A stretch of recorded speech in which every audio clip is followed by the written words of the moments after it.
It's the Voice Coach podcast with me, Nick Redman, your own personal voice geek, ready to guide you through getting the most out of your speaking voice. If you use your voice for a living as an actor, podcaster, voice artist, speaker, or presenter, then this is the podcast for you. Let's crack on.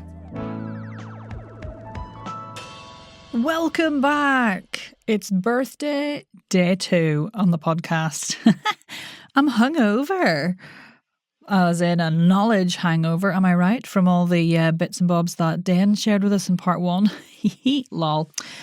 So anyway, much more to come in today's episode, including, yes, what Dane thinks about using straws in your warm-up, because they're really hot right now. There's also some really good advice for voice training post-pregnancy. So that's one for if you're a lady who's born a child, and also for the aging voice. So if you're someone out there who feels they are in the aging category, aren't we all, then listen out for that. And there's also a brilliant quickfire myth-busting section where I give Dane a bombardment of advices that I've seen on the internet when someone says they had a vocal fatigue issue. It's pure gas, I swear. Anyway, the great news for today, dear listener, is that I've just opened the registration for my next online course. I'm very excited about this. It's called the Vocal Empowerment Program, subtitle aka Become Your Own Voice Coach. You know me, I'm all about giving you autonomy over things and the ability to do stuff in your own time. So this is like the ultimate of that. And it's all online. So if you're out there listening in the US or Australia or wherever you are, because we're all over the world now, then you can come too. Isn't that good? As much as I love seeing you in the flesh, sometimes we just can't make that work. So this course is designed basically to give you the most up-to-date and relevant voice prep training out there. Each week we're going to tackle a different stage of the voice preparation and maintenance program. So everything from like alignment to the body, and then connecting the body to breath, and then the voice itself and resonance and expression and vocal clarity. So if you're feeling like you need more vocal range, a better understanding of support, an increase in your vocal clarity and your confidence, and access to different vocal tones, and ultimately an understanding of what the flip you need to do to get your voice in its best possible condition before you speak, then you need to join me. There's loads in this course. We're packing it all in. There's 2 live sessions with me a week. So one teaching session and one check-in Q&A exploration session.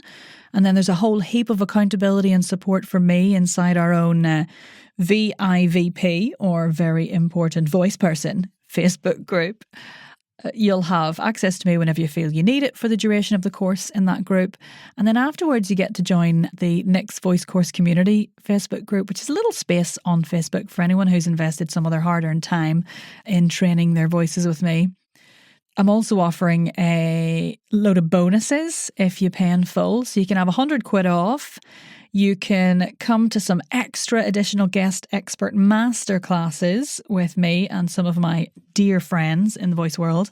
And you can have access to my downloadable courses on jaw release and tongue training. Plus, you get a 15-minute breath meditation. Isn't that lush? So there's loads going on. If you're interested in that, you want to join me, all the information that you need is on my website. So if you head to the courses page on my website, nickredmanvoice.com. I'll shove a link in the show notes anyway. But do it now, pause, and then do it, and then enjoy this. Or do it after you've enjoyed this when you feel even more inspired. Anyway, that's enough from me. I'll calm myself down now. I'm just too excited. Been working on this one for ages. So, over to you, Dan. Straws. Talk to me. My take is straw therapy.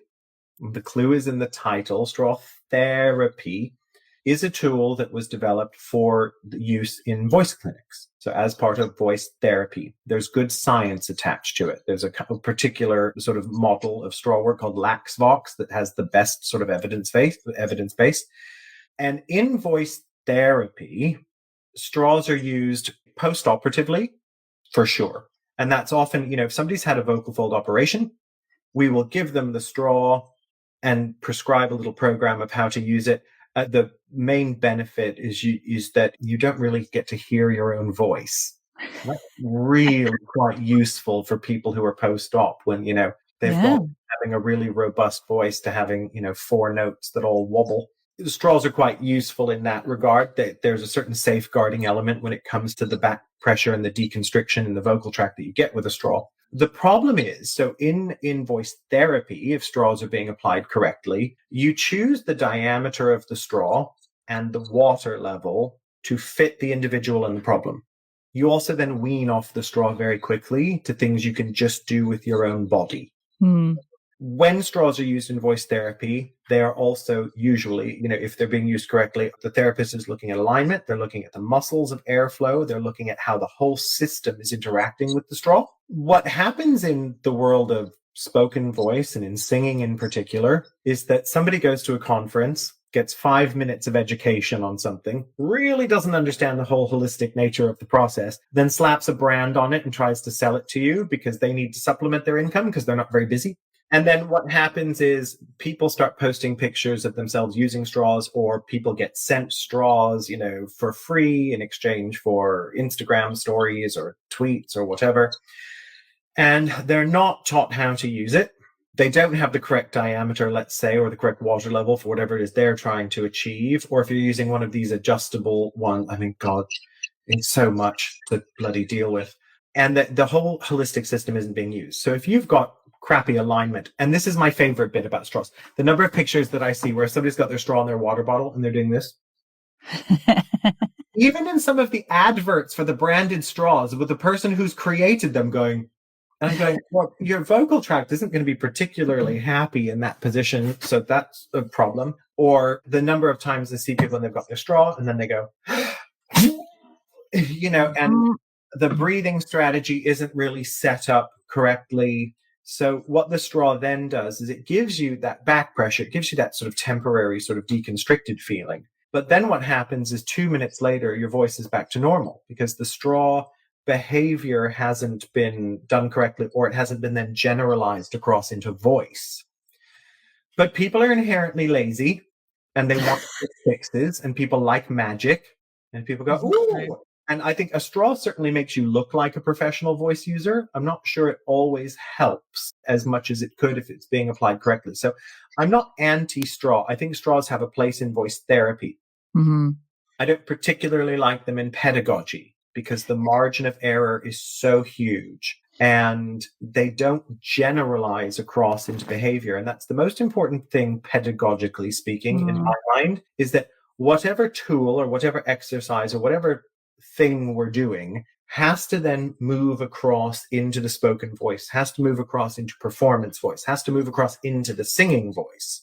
You don't magically develop technique because you've blown through a straw for 2 minutes. Yeah. Especially if you're blowing through it badly. Here ended the lesson. Do you think there's a benefit or situation where someone using a straw who's, say, new to voice training or working through specific issues, do you think there's a benefit in the experience of them feeling that space and that release or anything? No, not that's specific to the straw. And again, I would go back and say, okay, if you can find somebody's best SOVT where the tongue root switched off and the air is flowing and everything's working, the straw doesn't add any benefit to that situation. And straws are really, really easy to get wrong because they will artificially sort of deconstrict at vocal tract level. But if the breathing system and the tongue root and things like that just aren't doing what they're supposed to do, then you're getting sort of a temporary benefit. The other thing is you can achieve the same result with your own body, whether it's whichever your best one is that keeps you nice and squishy in here and you've got the airflow mechanism working. If you work with the whole system, so you get somebody nicely aligned, you've done some work on how to mobilize the breathing mechanism, then you find their best SOVT, the straw becomes obsolete. It doesn't add any additional benefit at that stage. So again, I really do think straws should be saved for the therapist who has had real training in their application, who can adjust that work to fit the needs of the people that they're working with bespokely. But also, actually, there's one caveat to that. There is one time I will show people how to use a straw, and that's if they have to warm up quietly. Hotel rooms and things like that. I have got a couple of people where they're like, I've got to warm up in the hotel because I don't have time between there and the venue and all that. That's not most people. And so again, there may be some exceptions, but I think if you understand how all of the body-based SOVTs work and actually you understand how the rest of the mechanism works, I just don't see any added benefit apart from it makes a good picture and you're making somebody rich. I'm going to put myself out there to be completely told I'm wrong, because that's what this is all about. But one thing I find interesting with clients when working on breath with straws is if you put it in water and you're using a voiced sound behind it, they can see when there's like an inconsistency in the airflow because the bubbles kind of stop. Is that sensible, or is there another way you can do that, or does that? I see the rationale there, but it's the same thing with trills. It's the same thing with sort of puffy lips. If the airflow is too low, the trill won't work, the lips don't stay puffy, all of that kind of thing. So again, I think there are probably better options. But I get the visual and the feedback with that, and it's certainly helpful in people who are really quite imbalanced. Yeah. But again, when you're that muscularly imbalanced, there's also then that question of, should that be being done by the coach or the voice therapist? Yeah, for sure. It's quite an interesting one, I think, for people who are, we're all everything learners. The learning theories thing's been debunked. But for people who like a bit of visual input, sometimes I find that's quite an interesting little thing for them to do. Again, for me, if it's working, great.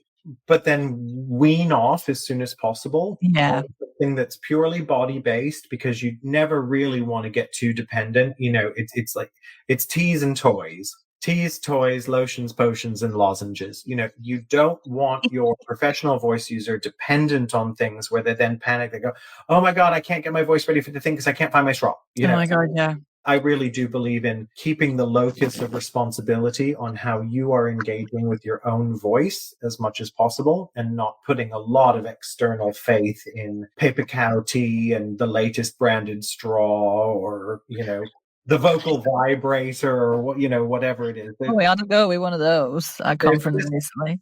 There's nothing that you can't achieve with your own body that you can achieve with that stuff. Can we do a rundown of lotions and potions and different things? So basically in voiceover forums, a lot you say, oh, my voice is tired, what can I do? And lots of very well-meaning but not clinically experienced or vocally trainedly experienced people offer advice. I'm going to do a load, like a quickfire, and I want you to just like yes or no in relation to what this person said they were experiencing. Okay, so this speaker said, I asked them after about 48 people had offered their advice. I said, what is it you're feeling though? And they said, dry and hoarse, sounding like they were losing their voice in the middle range, i.e. their normal speaking voice. So this was some of the advice. It's not the advice I give, but this is some of the advice. Throat coat tea. No. Nothing you eat, drink, suck, or swallow ever touches your vocal folds. I'm going to say some anyway though, okay? And you can just say yes or no. Ninjeon Pei Pakao throat syrup. Nothing you eat, drink, suck, or swallow ever touches your vocal folds. Licorice root. Nothing you eat, drink, suck, or swallow ever touches your vocal folds. Popsicles to reduce swelling. No, there's no. The cold might desensitize the pharynx. So, you have a sore throat, you have your tonsils out, whatever. Yeah, suck on a popsicle.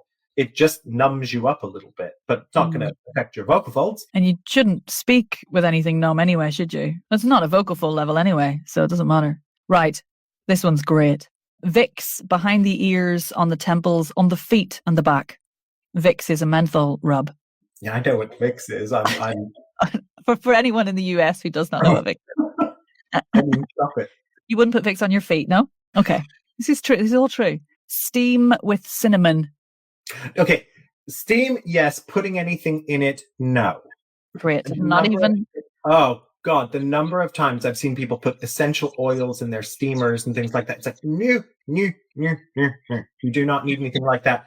The active steam is not a bad thing. You want the water 2 minutes off the boil. It is not the hotter, the better. It isn't. It doesn't need to be scalding your vocal tract. But of course, the vocal folds sit at the top of the airway. So as you inhale, things pass over. These days, we think about steaming a bit more in terms of healing than we do in terms of sort of hydration, because there's some evidence that suggests that sort of water molecules are actually too big to penetrate the vocal folds. But it's great. It raises the temperature. It increases blood flow, which promotes healing. So you don't need to do it for more than 3 minutes. It's 3 to 5 minutes. There was a small study done that said 3 to 5 minutes was sort of the effect didn't seem to increase after 3 to 5 minutes. Twice a day.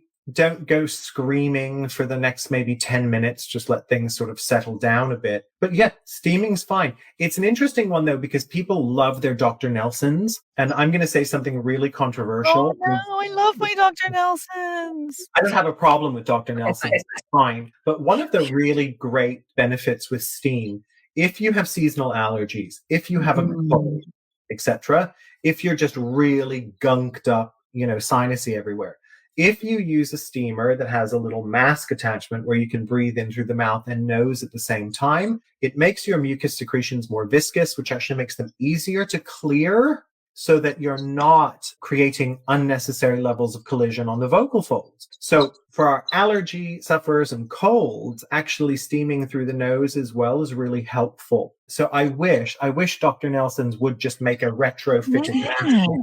I have looked. Please, in the comments, if I'm wrong, and there is one, please tell me. But I actually looked recently just to see if I could find anything. I mean, I used just the little plastic one from the bottom shelf of the chemist in the cold and flu aisle. It looks like a baby sippy cup with a little mask. I just use that. Nice. Okay. Should we talk about nebulizers now while we're on steaming? Yeah. Okay.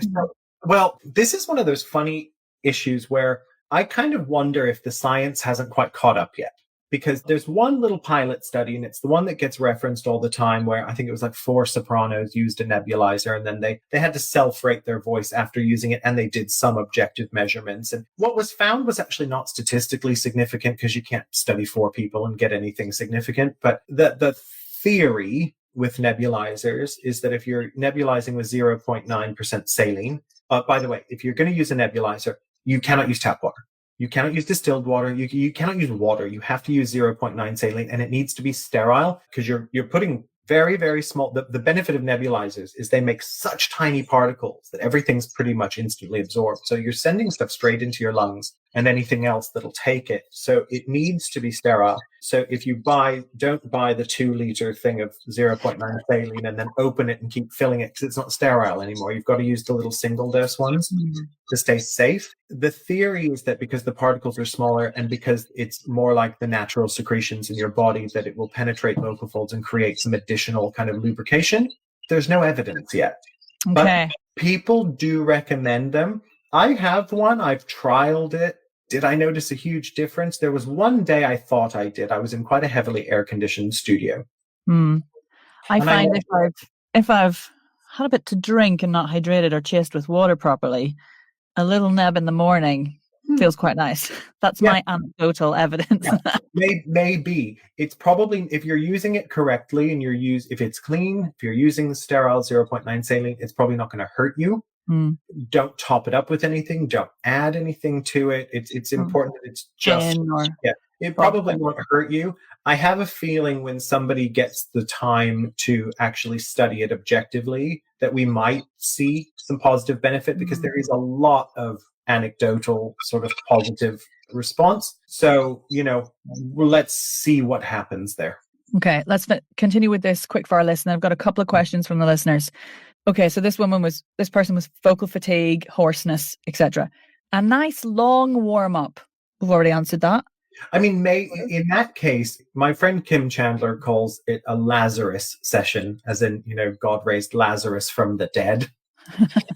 That if you take your normal warm-up, but you slow it down and you work really gradually and really incrementally through range and let all the muscles adjust to whatever else is going on in there, you can actually elicit a little bit more voice. I do get called for emergency sessions where, the Royal Variety calls and they've got somebody who's about to go on and there's a problem, and you go, okay. You do what you can to mobilize everything really gently and slowly again. But it's important that if it's hoarse, you should rest. Yeah. That's always my first bit of advice. If you can, just manage it with the clients. If they're nice, they'll give you a minute. Yeah. Okay. Ready? No milk, no sugar, no alcohol, no processed food, ginger tea. I mean, all of that might be actually good advice for your body. Generally, yeah. But not going to elicit any miracle healing in the vocal folds. Great, thank you. We've done coffee doesn't dehydrate you if you drink it a lot. Dairy, do we need to give it up? We've kind of covered that at the start. Not really. Maybe just half an hour before. Yeah, I'm going to say this because we've had an interaction about this a while ago. Sanderson's throat specific. Nothing you eat, drink, suck, or swallow ever touches the vocal folds. He's like, Nick, will you move on? Oh my God. Okay, great. Thank you. Oh, darn, I wanted to talk a bit about primal voice, but I don't know if we're going to have time. Dane's really good at primal voice. If you're interested in that, give him a shout. A couple of questions from the group, which I think are really interesting, if you think you can answer them. Yeah. One that came in just now was, this happens a lot in voiceover when you've got to do pickups or something. Is there any way to make yourself sound relatively normal when you've got a stuffed up nose? If you have a stuffed up nose, there's only a couple of things you can do about it. You can try steaming through the nose to see if you can break up some of the mucus secretions. If everything in there is inflamed, you could use, it depends why it's stuffed up. If you've got seasonal allergies, you could use something like Beckinase or whatever that's going to a mild over-the-counter steroid just to sort of dry things out temporarily. But apart from that, no, not really. I mean, if you're sick, you're sick. That is honestly the most useful piece of advice. And I think the sooner we own that and talk to our clients, I think probably the better. Any advice for aging voices? I feel like my voice is changing massively and not for the better. I'm sorry to hear that. It's too big a question to actually answer here. There are lots of changing processes in bodies as they age. Again, depending on whether there are things like menopause, whether there are disease processes that are affecting the musculoskeletal system, there can be lots of reasons why things change there. The advice would be if the voice is changing in a way that you're not happy with and that has been going on for more than 2 or 3 weeks, it's probably not a bad idea just to be seen in a voice clinic to get some bespoke advice with some proper investigation. Thank you for that.